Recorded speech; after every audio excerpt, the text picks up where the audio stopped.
Gente, hoje eu vou falar sobre o assunto barato e caro. Isso na verdade é um julgamento, concorda comigo? Porque quem nunca ouviu, ei, seu trabalho é muito caro, que no fundo tem aquele significado, cara, seu trabalho não vale isso que você cobra. Ou, nossa, como você cobra barato, significa, ei, você não sabe se valorizar? E o pior de tudo é que a gente faz isso o dia todo. A gente julga todas as coisas, a gente julga as pessoas, a gente julga os serviços, mas o que na nossa mente usa como critério para definir que algo é caro e algo é barato? E como a gente pode trazer isso para a nossa profissão? Eu tenho um exemplo muito simples que vai desmistificar fácil e que você pode usar com seus pacientes. Eu uso sempre na primeira consulta de uma forma que agregue valor. Eu faço a seguinte pergunta para o paciente. Imaginamos que eu tenho um Honda Civic novinho 2020 e eu queira vender para você por R$5.000. Você acha caro ou barato? O paciente, nossa,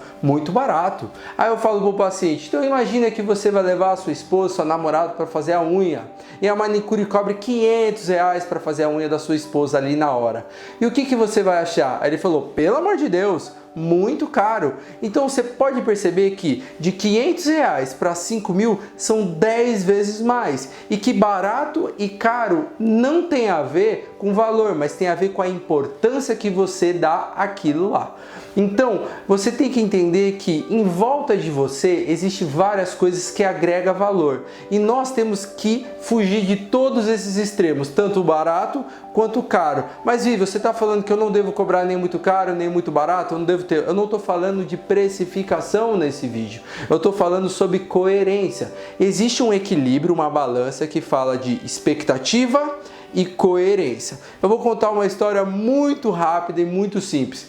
Um dia eu recebi uma indicação de um colega que falou, cara, você tem que ir no restaurante japonês, é um japonês gourmet, ele é maravilhoso, é espetacular. Eu não vou dizer o nome para não fazer propaganda. Quando eu cheguei lá naquele restaurante, um restaurante feio, um restaurante vazio, primeira coisa que eu olhei, eu falei, cara, deixa eu ver o preço. Na hora que eu olhei o preço, eu falei, primeiro julgamento meu foi, cara, como esse japonês é caro, vamos embora daqui, eu não vou pagar isso aqui pra ficar aqui.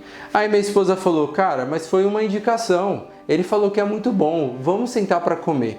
E aí a gente comeu aquela noite, teve uma experiência maravilhosa e falamos, cara, valeu cada centavo. Se você perceber, o primeiro julgamento naquele lugar foi, cara, que lugar caro. Por quê? Porque não era um lugar que era coerente com o valor que eles estavam cobrando.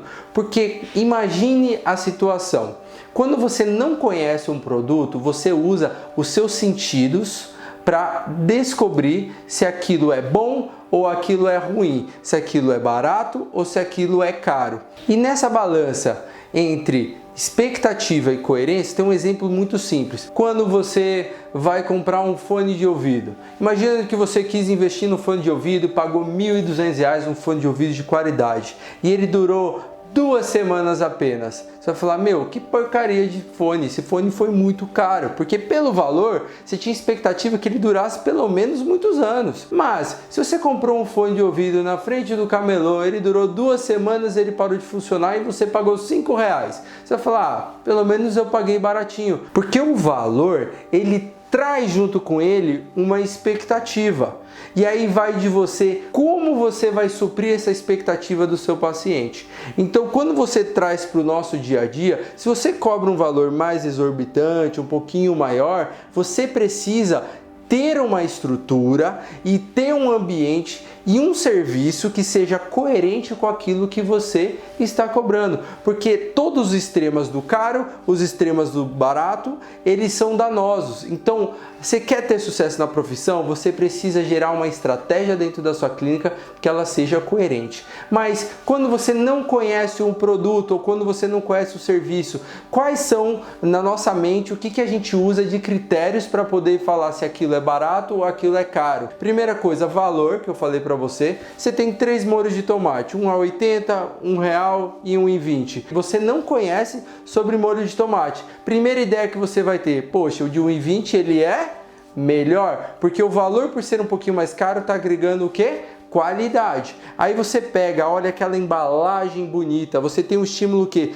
visual. Qual a embalagem é mais bonita? A embalagem também te mostra muita informação sobre a qualidade. E aí você segura o peso, você fala, caramba, numa caneta, você vai comprar uma caneta. A gente tem costume de fazer isso. Olha para a caneta e fala, cara, essa caneta é pesada, então ela deve ser cara, ou ela deve ser muito boa. Então você percebe que a gente usa os estímulos olfativos, os estímulos táteis, os estímulos visuais, todos os nossos 5 sentidos para decidir se aquilo é bom ou aquilo é ruim. Por isso que, se você quer crescer e quer desenvolver dentro do seu consultório, você precisa investir na experiência que o paciente vai ter. Por isso que é muito importante você investir na identidade da sua clínica. Hoje a gente já se fala sobre identidade olfativa, empresas que produzem, identidade visual. Então isso é um assunto para um próximo vídeo. Então seja coerente, porque isso que vai fazer com que você não caia nesse abismo que, ei, você é muito caro ou ei, você é muito barato, tá bom, gente? Então, coerência é tudo. Abraço!